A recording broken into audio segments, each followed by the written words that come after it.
सिरोंचा तालुक्यात झिंगाडूर वनक्षेत्रात गोरगरिबांचे सामान्य जनतेच्या ताटात जात शेकडो लाखोंच्या रुपयांचा तोटा व नुकसान वाऱ्यावर होताना दिसत आहे। या परिक्षेत्रात उघड्यावर धान्य पडलेले दिसतानाही आपण पाहत आहोत। एकाकडे या क्षेत्रात पाण्याची फटकंती या क्षेत्राच्या लोकांनी करावी लागत असून दुसरीकडे थेट शेकडो लाखोपेक्षा जास्त धान्य मोकाट परिसरात बेवारस पडल्याचा प्रश्न आपल्या सक्षम दिसत आहे।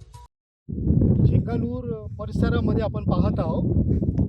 माझ्या स्वतःचा जो धान आहे त्याची किंमत फक्त वाऱ्यावर चाललेली आहे। त्याची किंमत फक्त वाऱ्यावर चाललेली आहे आपण पाहत आहोत। आणि इकडे तिकडे योग्य तो धान नासोडी म्हणून सोडला जात आहे। आपण शेतात पाहत आहोत। आम्ही येथे भेट दिली असता झिंगाडूर परिसरामध्ये आपण पाहत आहोत की अक्षरशः धान वाया जात आहे। कोणत्याही गोरगरिबाच्या कामामध्ये न येता नासोडी झालेला दिसत आहे। आणि सरकार मात्र डोळे बघून बघायची भूमिका घेत आहे। आणि चारी बाजूला धान मोकाटाने पडलेलं आहे। कोणताही क्षेत्र किंवा सुरक्षा क्षेत्र आपल्याला दिसून येत नाही। धानाची परिस्थिती आपण प्रत्यक्ष पाहत आहोत।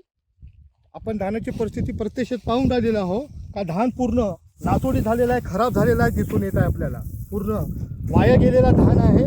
आणि याचा जबाबदार कोण आहे? आज लोकांना खायला धान सुद्धा नाही, अनाज नाही आणि मात्र नासोडी याची काही किंमत नाही आज आपण पाहून राहिलेलो आहोत। मी विनोद नायडू, एस मराठी न्यूज, तालुका प्रतिनिधी सिरोंचा।